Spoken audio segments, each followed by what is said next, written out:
Buenos dias, salut à tous, bonjour. Mesdames et messieurs, aujourd'hui est un live très particulier. Et aujourd'hui, grâce à Kazé, mesdames et messieurs, vous connaissez Kazé? Ouais. C'est un éditeur de manga qui est extrêmement gentil, avec qui on aime bien bosser. Donc on avait fait une vidéo avec Léo et Louis-San à Paris pour Kaiju numéro 8. Du coup, aujourd'hui, on va vous parler de Look Back, mais en fait, ce qu'on va faire, ça va être un peu différent. J'ai un invité de marque que vous avez vu sur cette table, ladies and gentlemen. Féfé GG.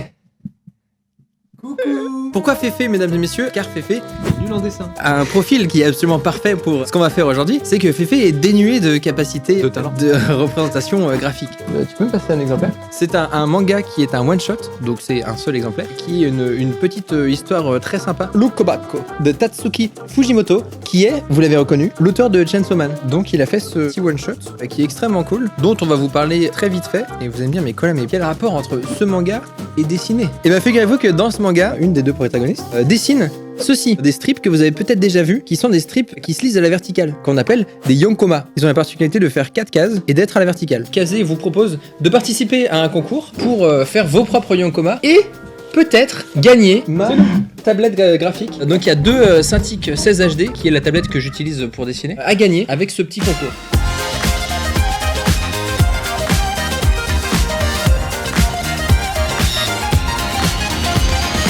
Donc alors, pour dessiner, il faut quand même apprendre à dessiner. Féfé, aujourd'hui, toi, tu vas prendre le rôle de Fujino, qui est un personnage qui a des idées, mais qui les exprime de manière très très moche. Qui les exprime en dessin de manière... Oui, car qui les exprime visuellement, je veux dire. En gros, quand tu dessines un perso, tu dessines comme un enfant. Tu te prends pas la tête à comment tu représentes le truc. Très bien. L'important, c'est d'être le plus brut possible, en gros. C'est comme quand tu vas faire un plan sur comment tu organises ta pièce, où est-ce que tu mets le canapé et tout. Les informations de dessin que tu vas mettre dans ce plan, elles suffiront pour être comprises. Bah là, c'est la même chose. En gros, c'est un perso, si t'as besoin que sa tête ce soit un cercle avec 2 points, bah ça suffit. Si t'as besoin qu'il parle, tu lui rajoutes une bouche. Et hop, what?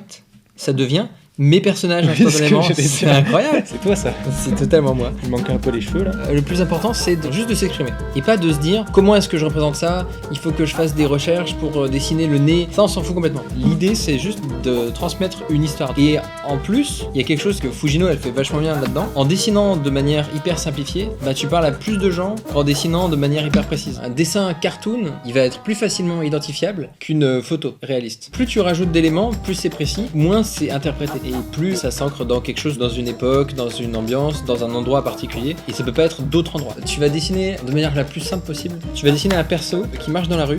Oula, du coup il est en action déjà. Ouais, tu vas illustrer une histoire. Tu dessines un perso qui marche dans la rue, il glisse sur une peau de banane, mais je l'avais non, déjà. sur une crotte de chien. Ah, Ouais. et c'est Nuja. Oui.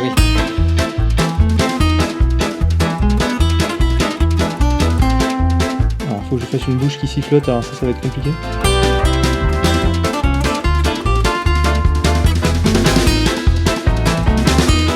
Je pourrais faire un truc genre, je m'entends trop bien avec mon chat et j'ai trop de chance, charisme animal de fou.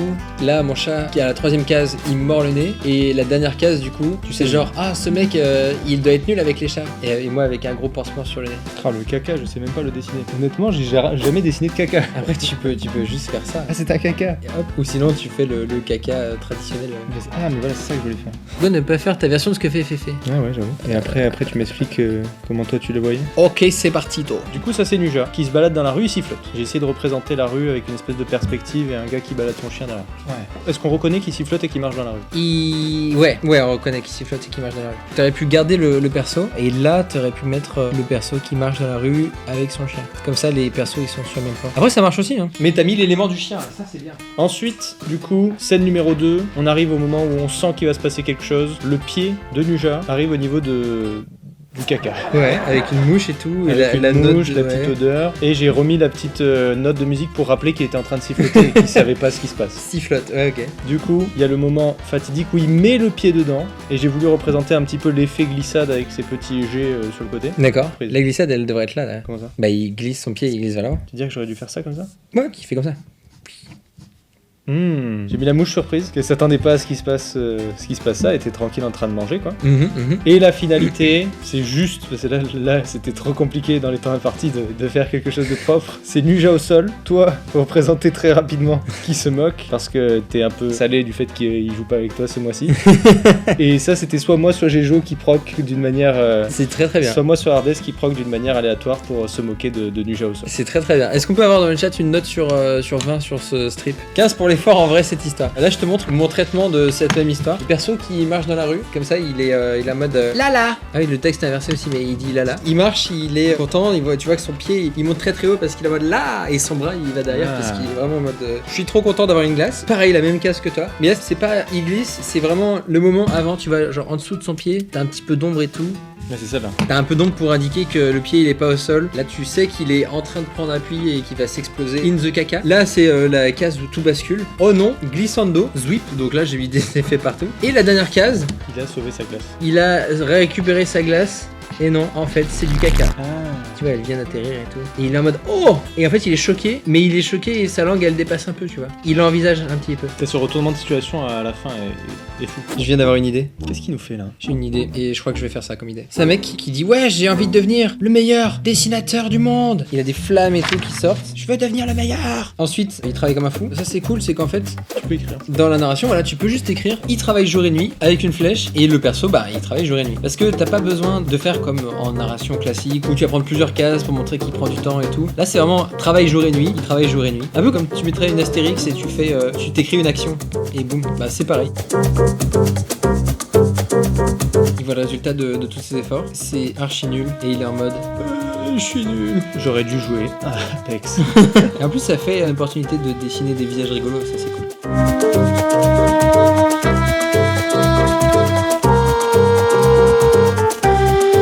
Moi j'ai fait ça. Il fait je deviendrai le meilleur. Il travaille jour et nuit comme ça.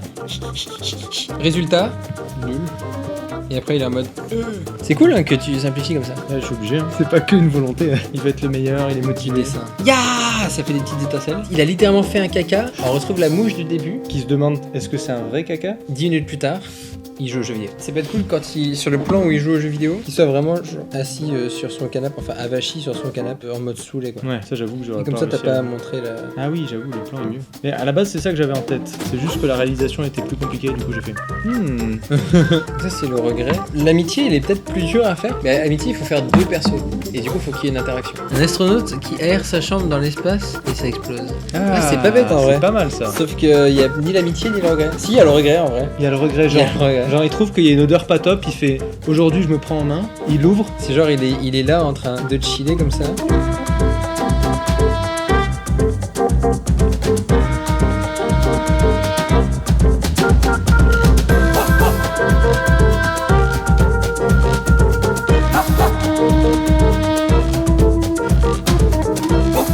Il est en train de giga chillax. Il a un flashback de sa mère qui lui dit tu pourrais errer quand même. C'est vrai que ça sent un peu le renfermer ici. Et la dernière case c'est juste ça. Juste une petite explosion dans la distance. Ok, moi j'ai une idée.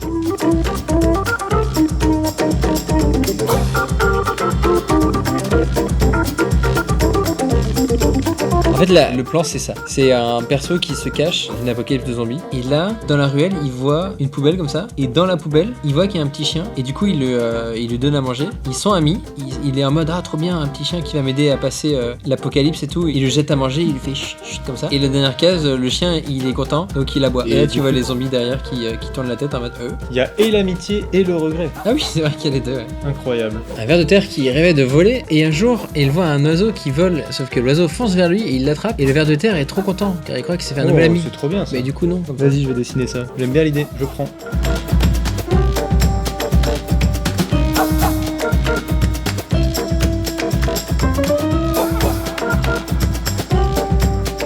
Du coup, j'ai essayé d'illustrer l'histoire du ver de terre. Il rêve de voler, il se balade au sol, il est en mode si j'avais des ailes, la vie serait plus belle. Et il fait des rimes, c'est un poète. Derrière, il y a un rapace qui arrive, qui le chope. Donc là, on voit le rapace, mais tu peux mettre un peu de. Nice. Ça marche mieux. Donc là, il va pour récupérer le ver de terre. Le ver de terre se fait choper, je vole. Il est en mode let's go. Mais la fin, sans qu'il ne s'en rende compte, eh bien en fait il vient d'être jeté au nid des enfants. Yeah. Il est encore en mode yeah, parce qu'ils volent toujours pour lui. Après là il pourrait se dire oh non. Bah là il se rend pas compte. Mais eux ils se rendent compte qu'ils vont manger. Une note sur 20 le chat. 15 sur 20 17. C'est beau.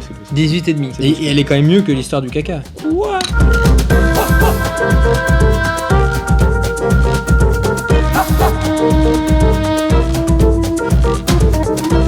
Je pense même que ça peut être le truc le plus marrant. Surtout si vous dessinez pas très bien, c'est très facile d'être marrant avec du texte. C'est une petite trèfle en effet au cri de Edouard Munch, qui est un de mes ancêtres, sachez-le. Et oui, ça palpe dans la famille. Money.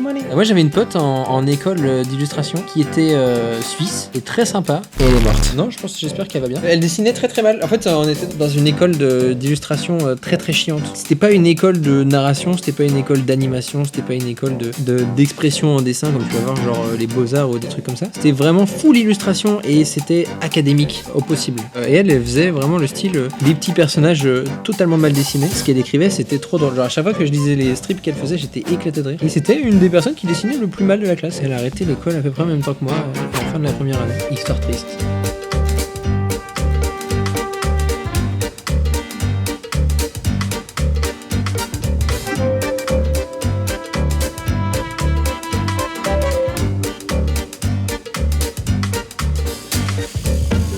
Attends, je vais mettre la mouche là. La mouche, c'est le protagoniste principal de cela. Et d'ailleurs, si vous mettez une mouche, il sait que vous l'avez regardé. Trop mignon. Bye moi-même, après avoir été coaché par Cola tout l'après-midi. C'est magnifique. Merci Kazé. Et c'est cool en vrai si tu te dessines comme ça. Bah c'est moi, c'est le petit fantôme, le Cola qui dessine un Yonkoma et le manga du coup. Attendez, du coup je vais vous montrer mon ref. Donc ça c'est la première case, situation initiale. Le perso est entouré de zombies dans un monde post-apocalyptique. Il se retourne, il voit qu'il y a un chien qui est tout mignon. Il fait oh. Le chien il est en mode il lui donne une chips, ce chien est content. Et en fait il est tellement content qu'il aboie. Et lui il est en mode oh non. Ils savent maintenant qu'on est là. Donc ça c'est ma participation. Petit dernier résumé, c'est mon histoire que je vais poster. Je vous redonne les infos pour participer au concours dont le principe c'est ça en fait. Vous n'êtes pas obligé de dessiner aussi bien que ça. Hein. Moi je suis quand même quelqu'un qui dessine depuis un petit moment. Je suis quand même le boss. Plutôt stylé. Vous voyez que la tête de mon perso là elle est petite et là elle est plus grosse et je vais corriger ça tout de suite. Faire un strip en 4 cases, le mettre sur Instagram ou Twitter en taguant le compte Kazé France, en écrivant le hashtag LookbackYonkoma. Vous avez du coup une chance de gagner une tablette. En fait il y a 2 tablettes à gagner, donc 2 gagnants. Par rapport à un manga, elle fait cette taille. Par rapport à un iPad, celle-là, celui-là. Pour moi, c'est la taille parfaite pour dessiner. Est-ce que t'es content de ce que t'as fait aujourd'hui? Ouais, je suis content, ouais. En vrai, je suis arrivé avec aucune ambition. Bah, c'est parfait. Et je me suis amusé. Il faut pas. Il faut jamais avoir des ambitions. En vrai, faut tout dans le temps. Dans la vie, faut jamais avoir d'ambition. Les ne gars. croyez pas en vos rêves. Si tu fais un truc et que ça marche bien, tant mieux. Mais en fait, je trouve ça plus agréable d'arriver et de se dire j'ai beaucoup de chances de rater. Tu fais quand même de ton mieux et en fait, tu te rends compte que ça marche. Genre même moi, ça fait longtemps que je dessine et quand je dessine, je suis en mode là, c'est pas sûr que le truc il sorte de la manière que j'ai envie, quoi. J'ai appris que pour démarrer, il vaut mieux faire une situation plutôt que d'avoir toute l'histoire en tête. Et j'ai appris la vie. Tout appris, mon petit gars. Dites bye bye à Féfé. À tout à l'heure. Ah, vous êtes là? Je suis en live sur Twitch en ce moment. Venez, c'est rigolo. Wouh.